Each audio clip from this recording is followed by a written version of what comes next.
Hey, hey, hey! Welcome back to Real Estate Confessions, where real estate cultura and women in business collide. Today's guest is one of the most respected women in Illinois in real estate.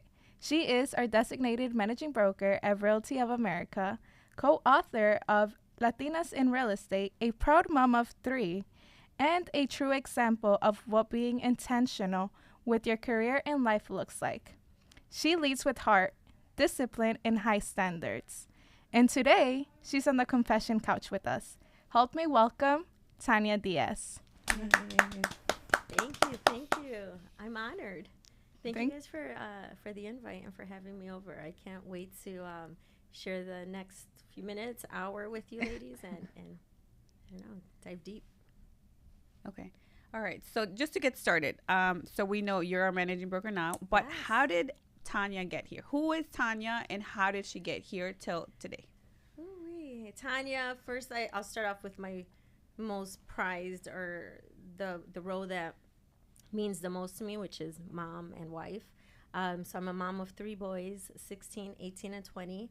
I've been married we just celebrated our 22nd year. Well, Yeah, congratulations. and he's a special guy. He's a former boxer, 96 Olympian, former Hall of Famer. So being surrounded by champs is nothing that I'm new to. And then I've been in the business. I actually started off in real estate over 20 years ago. And then I took a break after about 5 years. I was only doing it part-time, but I took a little break so that I can start focusing on my family. And then I got into real estate, took a break, and then I got back into it in 2013. And that's when I joined Realty of Chicago with Eddie Garcia. Oh, okay. So Yeah. you were there before it was Realty of America. Yeah. So Eddie started Realty of Chicago in 2012. I joined him 2013. So after 2 years of being there, I guess he decided he wanted to take a step back from being a broker owner. And then he asked me if I wanted to be a managing broker, and I went for it. So is that like the turning point between That's exactly the turning point, because it wasn't something that I was actually like planning to do. It was something that was asked of me, and I saw it as an opportunity. And like I always tell my kids, like, if opportunity's knocking, answer, because if you don't, somebody else will. And I didn't know anything about it, but I said, you know what, let me just learn. Let me go for it. So I did it. Went for my managing broker's license, got it, and then that's it. We started growing the company. When I joined Eddie, there was probably like 7 of us in the office, less than 10 of us for sure. And then as managing broker, I helped Eddie grow the office, grow the team. By the time I left to open up my own brokerage, I think we were close to almost 100 agents. Wow. Yeah. And Wait, so you went on to open your own brokerage? yeah. So then I opened up my own brokerage. I had Main Event Real Estate Group. Okay. And then I had that for 6 years. And I had my own team. It was nice. It was like a little family. And then I got the phone call again from David Dominguez wanting to meet with him and Eddie in September of last year. And I didn't, I guess I kind of contradicted myself, because at that point when David called me, I was like, no, I'm good. He's like, okay, just think about it, call me back. And I never called him back. And so a few days passed. David called me again, like, Tanya, just come, listen to what we have to say. And I said, all right. So when I did meet with them, it was another opportunity that I was like, wow, this is huge, what they have going on. And, when they started naming the people that were involved in it, I said, this is a huge opportunity. I'm going to go for it. So, of course, I had to leave there, talk to my husband. We had dinner with Eddie, and we decided to make the move. And here we are today, and I'm loving it. Yeah. I'm glad you did. Awesome, Yeah.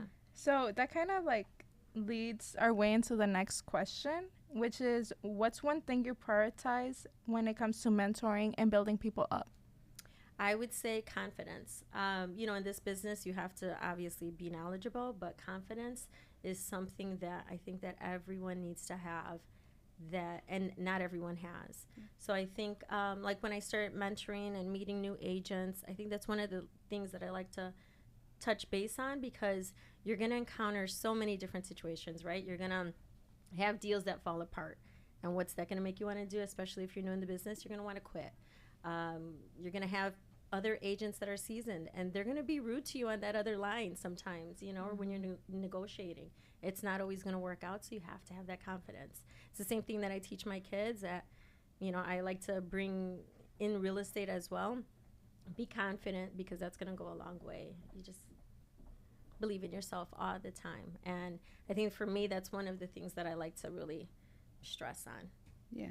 Well, how would you how would you help somebody build confidence? Because, some people have it and some people don't. And, I've tried like, mentoring people, and it's like, hey, like, wake up, and I'm trying to shake them. But at the same time, you obviously like how would you bring that out of somebody? I think I'm pretty good at observing. So like I'll see people and I'll see what their strengths, what their weaknesses are. Some people don't even realize what their wins are, and they might not make it a big deal, but to me that's a big deal. So I think it's really important to point that out to them. Like, hey, listen, this is what you did. You found a buyer, like, and you're working with that person. Yeah, you might not have them under contract yet, but you have somebody that you're working with. That's great. Just pointing out the little things so that they can start believing in themselves. Okay. Yeah, that's great advice. Yeah, I agree on that. I think that observance part comes from having my 3 boys, right? And watching like everything that they do, whether it's good or whether it's bad. It's just something that you have to be really observant about and pay attention to. That makes sense. Yeah.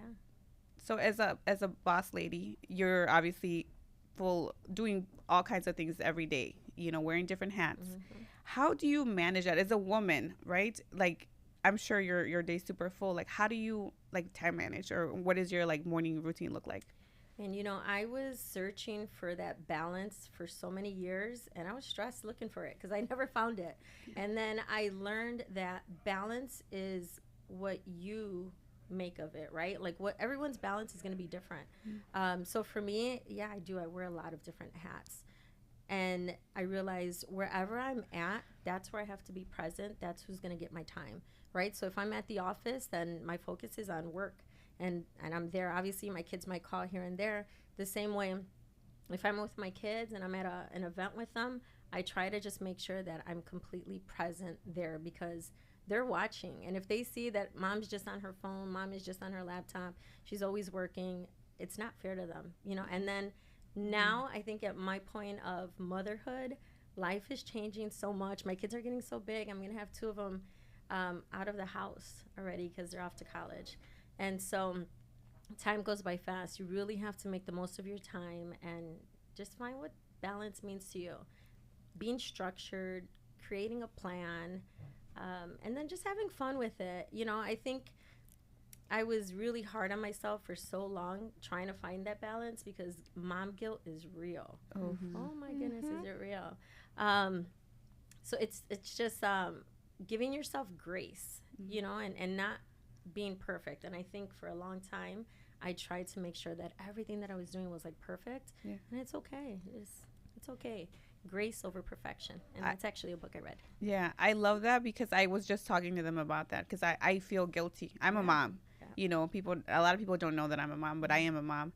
And it's tough because she does push back a lot, like, Mom, well, you're never here. Well, you're, and it's, and I'm trying to get her, she's so young. So I'm like, How old is she? She's going to be 21. Oh, yeah. Yeah, in a couple of weeks. Yeah. My baby. So that's tough. And I see you doing all these things, and I'm like, there's no way. If I had more kids or they were little, like, I don't know that I could do all that. Yeah. And I think it was harder for me too, actually. Back in 2013, when I did start off with Eddie at Realty of Chicago, my kids were a lot younger, and so they really needed my time. I don't know if I would be able to do this role with having 3 little ones. Now they're a little bit bigger or older. They don't want to spend as much time as I'd love for them to spend with me. Right now it's all about their friends in school. So the role right now is a lot easier. But I think growing up, I heard the same thing from them too, and it was like, hey, listen, if you want to take that vacation, or hey, you want to go and do this, like, mom has to go work, and then when I come home, this is what we're gonna do. Just kind of like painting that picture for them. I love that. Thank you for that advice. Yeah. So we saw, like, on your social media that you chose a word of the year. Yes. And it's intention. Yes. And so I think for a long time too, I was just doing. I was constantly like busy, but I wasn't effective. And so I was finding my word, and I was like really trying to think of what's my word for 2025. And when I thought about intentional, I thought doing things with purpose and on purpose. And so that has been, honestly, I've really stuck to that word. being intentional with my marriage, right? Like trying to focus on that, because 22 years it's not easy, right? You have to communicate, you have to pour into each other, being intentional as a mom and making sure that my kids are on the right path, being intentional as a managing broker, making sure that my agent's success, that their success is there and that I'm available when they need me. Being intentional as a daughter, and making sure that I'm seeing my parents and spending time with them, because life gets really busy, and my grandmother. And so intentional was just, I don't know, it's just a really powerful word. And just making sure, again, like I said, just making sure that I was not just being busy, but being effective with my time. That's amazing. Yeah. That answers our next question of like, how do you do it at work and life?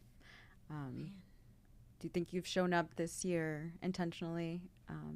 I have, because going into the role, I made sure that I had like a really good talk with my kids and my husband, like, hey, you know that the goal and the plan for this company is to really grow. And going from my own company where we had about 14, 15 agents to now we're close to 700 agents that are all under me, that's a lot of responsibility. It's a lot of time. And so just making sure that everybody understood what the assignment was, not just me. And I don't know.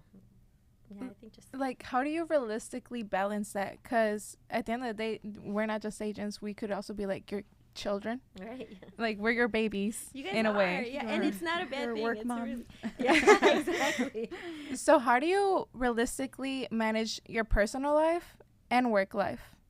I do have to intertwine them both at the same time. So even though it means if I'm out to dinner and sending a text message, hey, I'll call you back. Yeah. I definitely try not to answer my phone, especially like if it's after hours and I'm doing something that's really important.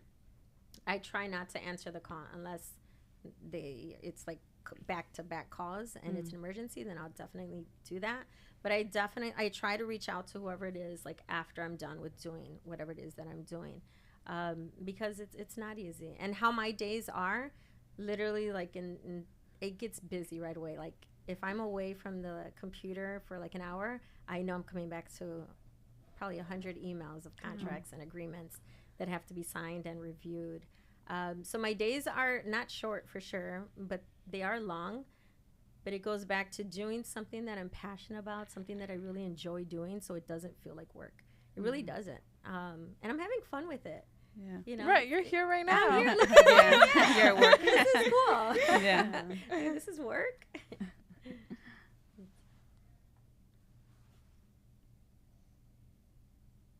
We kind of covered the next one too. Okay. So it sounds like you. Oh, here. All right. So I know you mentioned a little bit about just being present and being able to separate those two and doing the mom life. What kind of advice would you give to somebody who's a mom who wants to get into real estate? And, I think, obviously it depends on the age of the baby, but what kind of advice would you give to somebody like that? I would say go all in. Go all in, believe in yourself, silence the noise, because you're going to have people around you and sometimes even in your own circle that might put doubt in you. Just silence all of that and then just go all in, bet on yourself. And if it works, amazing, right? And if it doesn't, it's okay. At least you know that you tried. Yeah. I would say, and actually I just heard this the other day during our state call where Jesse Garcia had said, never compare your chapter 1 to somebody else's chapter 14 or chapter 30, right? True. Because you don't know the work that they've done to get to that point. Just create your own book, create your own chapter, your own story, and don't compare yourself. I think that's one of the biggest things. A lot of people compare themselves, especially with social media. It's right there at your fingertips. You're opening it up and the first story that you see, right? Somebody celebrating one of their wins. How do you not compare yourself to that? You shouldn't. You shouldn't. Create and write your own story. Another advice I would say is when you're starting off, create your own schedule. Create a schedule, time block, make time for, your family, your friends, your business, and just stay consistent. And going back to that confidence part too, right? Believe in yourself, have confidence, and just go all in. Okay. I love that. Mm-hmm. Oh, that's fine. What's a boundary you've had to set that helped protect your peace and focus? Taking a step back. I would Okay. say a boundary would be taking a step back and putting myself first. For so long, I think for so long, and a lot of us, I think as women, I think we do this is Yeah. we take care of everybody, right? Yeah. And then at the end of the day, you're tired, you're drained, and you're not putting yourself first. Yeah. So I think one of my boundaries was making sure that I put myself first and I silenced the noise, because even with making this decision of, taking our team and moving our team over to Realty of America, there was a lot of noise, from the Yeah. outside. And if I fell victim to like listening to what other people were saying, I would have locked myself in the room and cried. Yeah. But I didn't. And the same thing I tell my boys, silence the noise. Who cares what people say? You do you, focus on you, and you just keep building, keep grinding. And that's it. And that helped build who you are today, in a way. And I'm thankful. And I think this comes from, honestly, I think it comes from having such strong women in my family. My grandmothers were single moms raising, big families, and they've always showed me to, just be strong, and Yeah. like, don't cry. You got Yeah. this, and even though sometimes I cry, but it's just, you got to keep moving forward, move forward, shake it off. And I tell my boys the same thing too, like, hey, listen, okay, you're in this situation, shake it off, come up with a plan, and let's keep moving. What are you going to do? Yeah. Lock yourself in there. You can't. You have to, I don't know. I say if you find yourself in a situation, or even when I found myself in situations, I allowed myself to go through the motions, but I didn't let myself stay down. And maybe that was also a benefit of marrying a boxer, right? yeah. A fighter. Yeah. Who would tell me, and I would see like him, and just like, hey, after a win or after a loss, you got to keep Just moving. going. You got to keep going. Yeah. Life Yeah. goes on, and time's not gonna wait for you. Yep.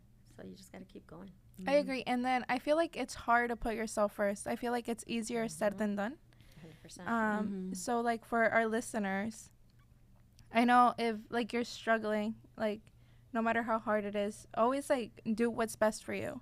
Yeah. Even when it comes to family, work, whatever it might be, like put yourself first, because no one's gonna carry you. You gotta carry yourself up. You gotta build yourself. You gotta get yourself to the place you want to be at. So I agree on that with you. And and sometimes people think that because you're putting or making work such a priority, that's a bad thing. Like it's Or not. that it's selfish. Yeah, and sometimes even I think within our culture, right? It's all about like family, and family. You want to be there, you have to be there, and family is the most important thing to us. But you can have the two. You can intertwine like your family, your culture, your work, and be okay with it. Yeah, I think it's like you said, finding that balance. Yeah. Because I think like sometimes it's like so too much family or too much work. Yes. Or you can, and it's like, yeah, you can do both. Like what I do for our like family events or family like birthdays, we'll talk business. When we'll sit down, we cut the cake. Okay, guys, like last time for my birthday, we had an intervention. So we're like, okay, we're going to go and we're going to say something about each other. And like, or we'll say, hey, what business how are we going to make money today? Right. So that's our favorite. I So love we'll it. and just do it. And it's like, we can do both. You Because in can. order to support your family, you do need money. Yeah. Exactly. That's why it's not always. I know sometimes people say, "Don't go to the parties. You got to work. You got to do this." No, the parties is where Yep. the work is at. Sometimes Yeah. a lot of my family, and I've had the honor of helping so many families buy their homes, sell their homes. So it's not a bad thing to be with family. Yeah. Alrighty, we're gonna seg over to confession time. Oh, This is the part This where was it not gets on that. interesting. Okay. So, what is one of the most wildest stories in your real estate career that lives rent free in your head? Ooh-wee, let me tell you, this was a scary day for me, actually. Okay. And it was when I was with Realty of Chicago. We were at the office, and I got a phone call. So let me give you a little backstory behind it, right? So we had a walk-in. This gentleman wanted to find an apartment, but he wanted like a $500 apartment in Wicker Park. I was like, okay, Yeah. we're going to struggle with this. It might be Yeah. a little difficult, and obviously it was. And so I explained all of that to him, and then I got a phone call, and I didn't pick it up. It went to my voicemail. So when I listened to the voicemail, He literally was like threatening my life that he was going to come to the office and kill me. And so I'm like, yeah, whatever, you know. But I did share it with Eddie, like, hey, listen, you got to listen to the story or listen to his voicemail. And then so we just started working or whatever. Maybe like an hour later, thankfully there was like a wall, and then we had a TV, but there was cameras in front. And I'm on the phone, so then I see Eddie like waving me down, like, "Is that your client?" And I'm like, "Oh my God!" The man came to the office and yelling, like, ready to kill me. Came with his backpack. I have no clue what was in the backpack till this day. But he came in. We had to call the police. They arrested him, and the man was upset. Oh my that goodness! I didn't find him an apartment. Yeah, for $500. For $500. Oh my I God. was so scared. So that definitely lives rent free. And you know what? His name, he was Mr. Smiley. There was nothing Mr. Smiley about That him. was your first red flag? Yeah, right? Oh my Mr. goodness. Smiley wasn't really Smiley. Did Oh you my God. forewarn him? No, you know what? I don't even know if we had forewarn back then. Oh. And if Okay. we did, I don't know. Because this was like right when I had started again, like in 2013. Gotcha. If we did, I didn't have it.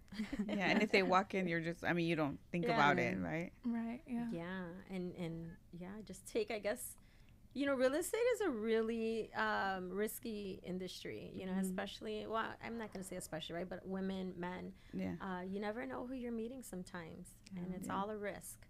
Yeah, that's true. And that's why we have to be careful about just screening people, Yes. you know, and obviously, like, once we're at the office, you know, there's people there, but, you know, meeting people in public, you know, that's, You got to carry your strap. yeah. Yeah. If you have a strap. Yes. Yeah, no, If and you have a actually, strap. I received not too long ago crazy pictures of, like, just crazy pictures, you know, like, and it wasn't just me, it was a couple of people, like, that I know in the office. And so people are out there, people are looking you up, people are stalking you. Yeah. Like, So so, moving away from the bad. So, if you could go back to your younger self before real estate, would you do real estate again? And two, what advice would you give your younger self? I would do real estate again. You know, so I grew up, I'm not going to say I completely grew up in real estate, but my dad was a contractor, like part-time, right? But he would always invest in properties. And our family field trips were driving around Lincoln Park, driving around downtown, looking at houses and just, you know, just looking at going to different neighborhoods, you know, and so I kind of fell in love with it. Would I do it again? 100 times, yes. And actually, I even, like, my kids are thinking about getting into it, you know, which is exciting for me, but they're going to go to school first. And what was the other question that you said? And then, what would you do it again? No, you answered it. Yeah. So you do it, And then what advice would you give yourself if you're starting all over again? The advice I would give myself if I was younger and starting all over again would be, one, to work your CRM right away and get it started. You know, nurture that, baby that, and love that. And then two would be probably to start younger. You know, as you know, I mean, I was like in my mid-20s when I started. Maybe I would have started at that time. I think I had to be 21. Now it's 18. Yeah. So start young and invest younger. I would have invested when I was younger, for sure. That's great advice. Too late. Well, it's not too late. It's never too late, you know. But I would have definitely started investing. You had younger. more. You just have to start. I applaud Esme a lot. She turned 21 when I met her, and like she was already in it longer than me. I was like, That's damn, like awesome. so cool. I know you ladies are all young. I love it. Like, this really does mean so much to me. Maybe because my kids are like probably your guys' age, you know. But to see like the younger generation doing and not just saying, I love seeing all the success and accomplishments. So hats off to you. Great work. And doing this here too, like, good for you. We'll get into legacy. What kind of legacy do you hope to leave behind, not just in real estate, but to your family as well? Ooh, that's a good one. You know, I just want people to know me as a hard worker. Like, Mom was a hustler. I guess I prioritized like what was really important to me, you know. And my name, like I always say too, and I tell everybody this, like, your reputation is going to carry with you everywhere and anywhere you go. You can do 100 good things, you know, and people might not say anything, but you do that one bad thing or one thing on accident, and your name's going to travel and it's going to be dragged. You know, so just making sure that you're doing right by people, conduct your business properly, respectfully, ethically. And I don't know, I guess for my legacy is just Tanya loved people. Yeah. Tanya, you know, like, and I love people. I'm a nurturer. I don't know. I love that. Just that she worked hard and she went all in. Yes, I love that. Alrighty. So before we let you go, it's time for our final confession. Oh. These are easy. Yeah. We ask everyone, give us a go-to food spot, a little mom and pop, something Chicagoans would know. What do you recommend? Give us a food spot to try. Charlie Burgers. Oh my God. Charlie's is on Cicero in Belmont Cragen. Okay. It's like by Fullerton and Cicero. So if you want a good burger, Charlie's Burgers is where it's at. Okay. We have to go. Next one. Who do you look up to professionally? Ooh, that's a good question. Who do I look up to professionally? I think there's quite a few people that I look up to.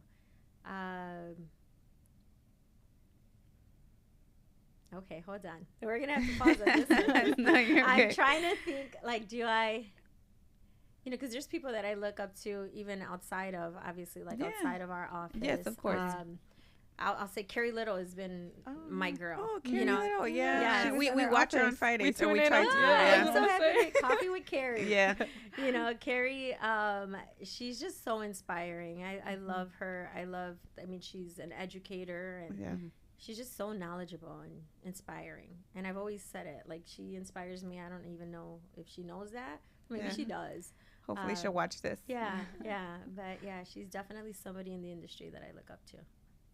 That's awesome. Yeah, we love her. And then give us a nugget of wisdom for real estate. Nugget of wisdom for real estate. Okay, hold on. A nugget of wisdom for real estate, I would just say is,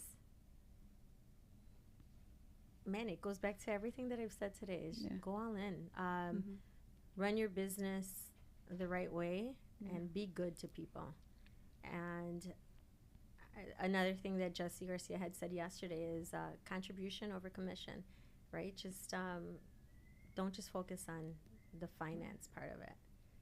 Build your business, love it, and you'll see all the success will just keep coming. I love that. one. Alrighty, Tanya. Well, thank you so much for spending Thank your you time guys. and heart with us today. We're so lucky to have you, not just like as a managing broker, but someone that we can go and talk to, for showing us what being an intentional really looks like. And for everyone out there listening, share this podcast with someone that might want to listen to this and who's someone who is chasing both purpose and peace. This was Real Estate Confessions, and we'll catch you guys on the next confession. Okay. Bye.